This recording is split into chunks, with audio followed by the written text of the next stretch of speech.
abdi semados sawetawis pinggan sami saged langgah bapakipun dipun weksanani kaselak kunjungan kasedan jadi kantor buku ini panjenengan kula boten bandingkan kaliyan kula tetep badhe ngunjuki pitung asipun ingkang pungkasan bojo kula ya.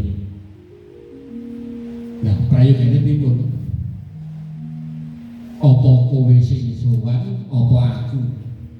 Malah nek boten panggonan manggo mboten dateng Mojo Songo kemawon pasrah tunggu abang sanipun abdi Mojo Songo. Ya, ayo alon-alon dipun ning opo menika ayo rasane apa-apa.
Nyuwun pangapunten kula sowan saipun Pak Dalang. Nggih, Kyai kula awit saking dawuhipun sawargi kadang kula nalika semanten gadahi kepinginan nanging dening kasebadan kaselak kundur kasebadan pamila ulama iki dhateng sawargi kadang kula mugi keparing paduka Kyai Dalang saged ngluwari punajinipun kadang kula unsur. Inggih malah niras pantes badhe menyang senjata pitulung. Boten saged kaos menapa-menapa namung wontenipun nyuwun pangapunten saha nyuwun tulung kanthi saged kula aturi nyuwun sukatanipun anak kula Gedene Gedono anak Tasya kaliyan Bergas. Iya kabeh mau mung sira rasa percaya aku ora selak aku tetep saguh apa sing dadi panuwunmu namung bebocahmu menungso sawantah ayo bareng-bareng nyuwun mbok menawa pandonganmu pamujimu kabeh bisa ndayani ruwating mala sukertane putramu Gedhe Gedono lan bisa nyengguh anyurung balaning kaswargan bojo kang swarga. Mara kowe Tasya lan kowe Bergas maju rene Cahayu rene ya ayo tak ruwat supaya ora ana siku dendha.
sanku rambut kusang orang yang nyengu kusang lemah Yesus bagokku sila cedani netraku sang soyo kembar kupingku sang paling pengen irungku sang lengklengin angin lesanku buaning semeni lambiku selo tangkep untukku sang rajek besi ilapku sang lemah melek telakku marjo andaru canggutku sang lemah sumong gulungku sang lemah marudha pundakku sang lemah sangga bauku lemah nrajur cangkaan lemah lempitan jalanku sang naga kelak ketonglet ing lenganku dadaku si pusok-pusok susuku sang gunung kembang wetengku sang lemah mendak pusarku tarate lemah wantongku sang pusung-pusung mugel bokongku sang sila belah pulusku talang tanjuran riwikku rima mekaji uyuku banyu kang suci kandelku sang lemah kempel pupuku tambining puji dengkulku sang lemah curi empolku sang lemah sangar lamaku sang lemah cetro pindahku lindhu prahara gedar patrek ing sediaku gluduk kang minangka sekaku gelap minangka ujarku kaket minangka lirikku aku tumurun ing madya kiwaden sang buta kala kinawaden ing buta dengan kinawaden ing lembut kinawaden ing perkasaan kinawaden ing budesani kinawaden ing sarat sawan kinawaden sagung lara laragung lara wigna kang mikena mungkuing sarira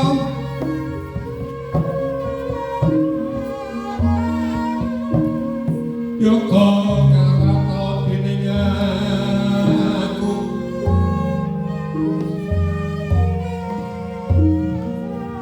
yo pangapunten Kyai Nebi bulanan usipun saha ngangket kasuwun semingkir sampun entos njenengan kula badhe maos kringing sususan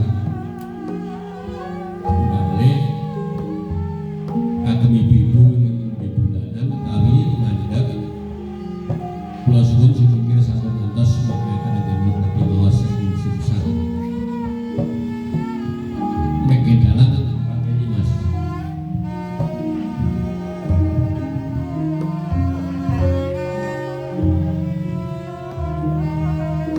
Om wilahe pasik kapesun anidun banyak dalan raja sang sumiter anggenting jinung kakno abutan sang surya candra derepi nakok karan ulung kanjiwa ing prasada ulung sang sunun bandung toyate dukira mancur tingkane timba kala aline sing meling minangka winantuaji wis kaki dosan ing suksan patusane dosa kula patusane saking bilai Allah ini kang utawi banyu ini kang utawi Barang Yesus utawi barang agung wong wilahe Allah kaki Natanio nambing Joko ampel kaki tugelem dinawe sanggaran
Menika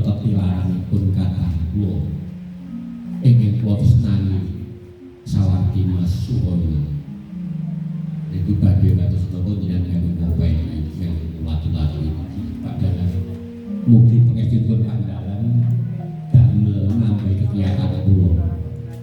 Maju rindu tak pakas remah agunipun diparingi kelaban slamet supaya kabeh kabul panjenengan.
Nek kowe Kyai Satu Jagat aku njaluk gawemu persi ana sakiwa tengening omah iki sing mapan ana Desa Kandang Sapi RT 1 RW 35 Jebres Surakarta khususe nggone sawargi ube kandang sapi resik ana kabeh. Sakonono yo, sakonono.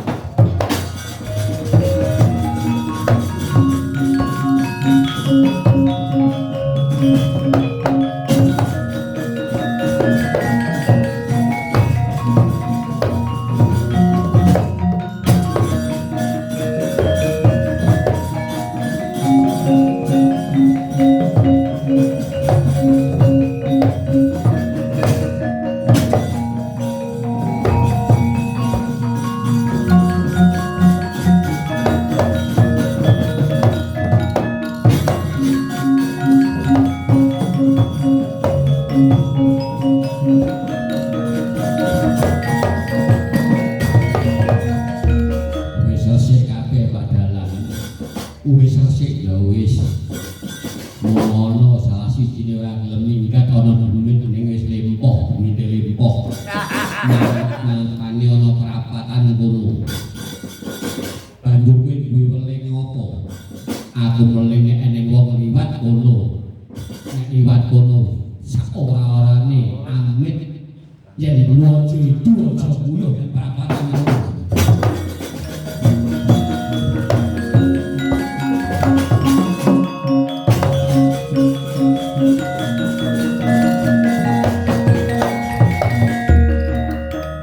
Sampun cekap nika aminipun ngruwat. Mas Sunar kula nyuwun kanthi sanget inggih terus pundi mangewangi nyambut gawe manglabuh niki nggih. Nek sasampunipun labuh kula nyuwun syarat-syarat niku dipun sekaraken menawi papanipun kadang kula Mas Sunar nggih. Mboten langkung saken dawuh kula nyuwun sabiyantu paduka panjenengan iki sama-sama